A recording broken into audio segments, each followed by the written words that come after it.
Eu cresci com os meus avós. A minha mãe teve que sair de casa muito cedo para trabalhar. Então, trazendo um background mais completo, né? Eu nasci numa cidade de 3.500 habitantes. Caramba, um bairro. Um bairro, é um condomínio quase, né? Lá no interior do Paraná. E a minha mãe precisou sair de casa muito cedo para trabalhar e os meus avós assumiram a minha criação, a cocriação junto com a minha mãe. O meu pai tinha os problemas dele e eu aprendi isso muito tarde, mas a minha mãe me deu tudo, mas não deu o que um pai poderia dar. Então, apesar da mãe, do vô, da avó, dos tios e todas as pessoas fazerem sempre de tudo, só um pai pode dar o que o pai tem para dar. Hoje eu sou pai e hoje eu sei o quanto isso é real. Mas eu cresci muito bem, Diogo. Eu cresci assim, cresci no interior, eu cresci numa fazenda, eu fazia tudo o que eu queria, eu me divertia, cara, foi incrível. Só que chega numa fase que o filho, principalmente homem, ele precisa de um eu te abençoo do pai, que vem de várias maneiras. Sim. Que às vezes é uma frase do pai que ele fala assim, filho, você está pronto, vai lá. Filho, olha, você está entrando numa fase da vida que você precisa se comportar assim. Uma mãe não sabe como que a puberdade vem para um adolescente. Um avô, ele viveu muitos anos atrás para entender o que essa geração está vivendo. Então, falta um pai próximo. E a minha grande referência para isso é Mateus 3,17, quando Jesus ele volta das águas, os céus se abrem, a pomba desce sobre ele e a voz de Deus, esse é meu filho amado, qual o teu prazer? Quando essa voz de Deus vem e fala, esse é meu filho amado, qual o teu prazer? É uma voz falando, eu te abençoo, você está pronto e o ministério de Jesus começa.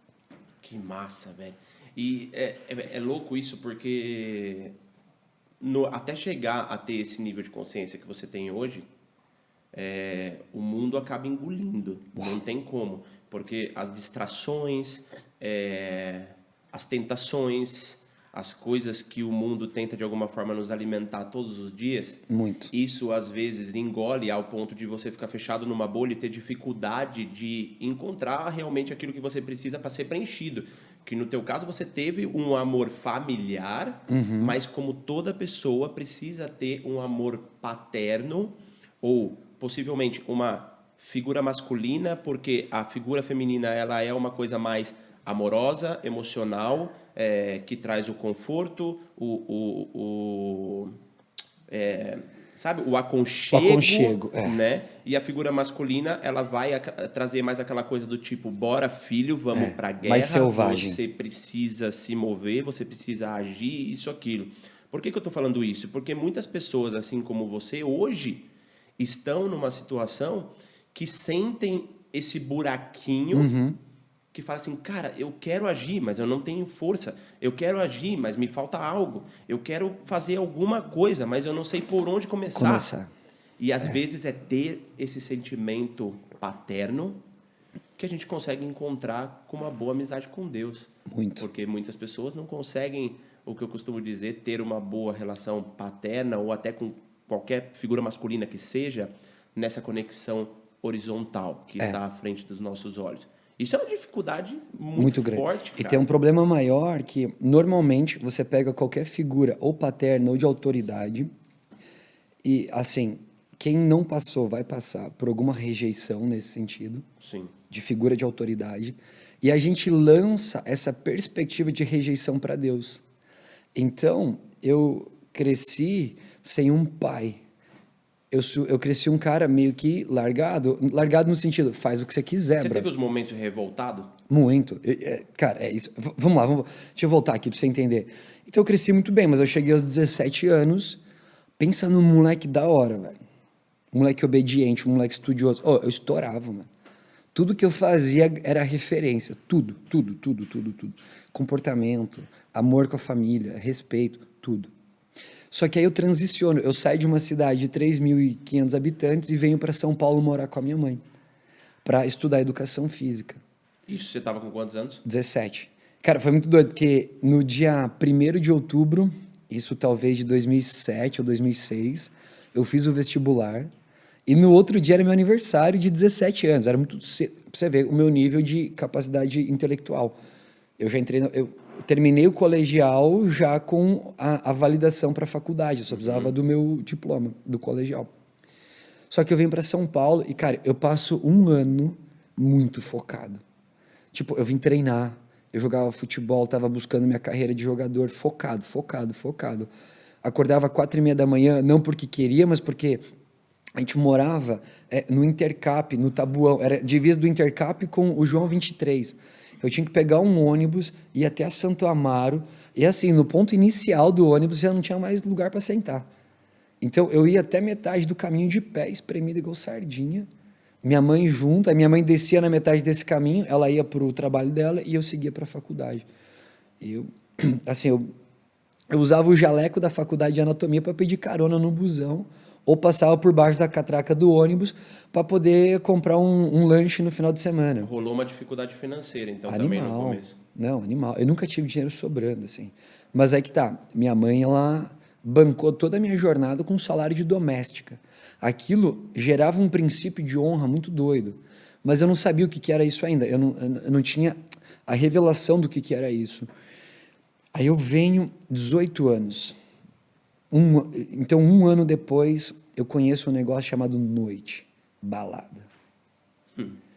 E aí foi uma transição, porque fazia um ano que eu estava longe dos meus amigos lá do interior.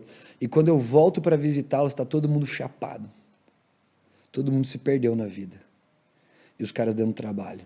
E na minha mente, eu falei assim, para salvar esses caras, eu vou mostrar para eles como é ruim.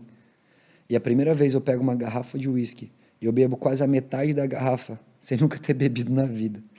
Obviamente que deu muito ruim. Deu Passou muito. mal. Passei muito mal. Passei muito Mas mal. você já fez isso com a intenção de mostrar para eles que eles não estavam no caminho certo. Não que você também já estava se perdendo. Não, eu tava íntegro ainda. Eu não tinha feito... Tipo, cara, eu era de boa. Eu era virgem, irmão. Com 18 anos ainda. Coisa que hoje em dia... Não, esquece.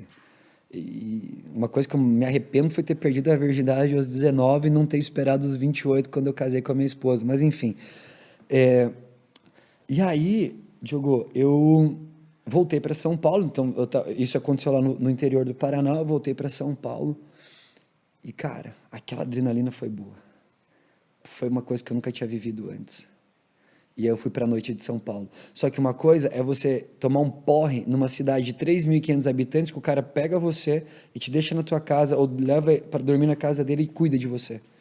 São Paulo, o cara te soca uma droga, o cara te leva para outro lugar. Aí foi onde eu conheci Love Story, onde eu fui conhecendo... Cara, teve dia que eu acordei dentro de um carro, tava numa biqueira com o cara comprando cocaína. Aí eu comecei a esmurrar todo mundo. Eu falei, tá maluco, velho? Tipo... Eu comecei a andar com uma galera muito underground, pesada. Só que aí é onde começou a mudar, Diogo. Meu relacionamento dentro de casa. O filhão da hora, obediente, estudioso. Começou a dar trabalho. Começou a dar trabalho. Só que na época eu não fazia grana para me sustentar. Então olha que doideira. Eu pegava o salário da minha mãe, que já era pouco. Para ir para a noite. Para ir para a noite. Só que aí, o que a gente tem que entender? Não sei se vocês aí em casa passam por isso, mas eu passo muito por isso. Quando eu quero fazer algo bom, eu tenho que me esforçar 10 vezes mais. Agora, quando é para fazer uma cagada, parece que me facilita 10 vezes mais. Sim. Então, o que eu não tinha grana para fazer, começou a chegar pessoas ao meu redor que bancavam as melhores noitadas.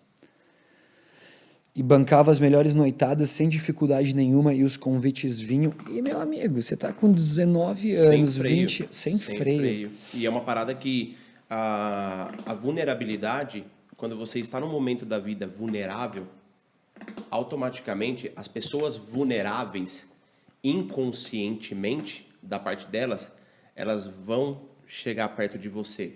Porque é uma coisa que conecta. As pessoas podem não acreditar, mas são energias que conectam, porque a luz ela não vai andar com a treva, entendeu? Porém, a treva ela vai estar a todo momento te chamando e falando, vem aqui.